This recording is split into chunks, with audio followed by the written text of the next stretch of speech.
কি একটা জায়গা আল্লাহ, স্লো করলেও স্লো হচ্ছে না, পড়ে যাচ্ছে।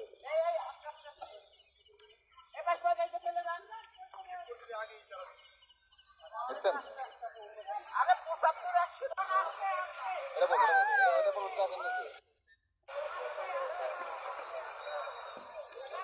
ভাই আস্তে আস্তে দেখেন, আরেকজন পড়ে গেছে, এই মাত্র আমি পড়ে গেছি এখানে বাইক নিয়ে। এইটা মেরামত করার দরকার ভাই, আমি মাত্র পড়ে গেছি ভাই, আপনার দোষ না ভাই, এখানে প্রবলেম এটা, প্রতিদিন নাকি অনেক লোকজন পড়ে। চেষ্টা থাকে ভাই, জায়গার নাম কি ভাই? বসন্তপুর।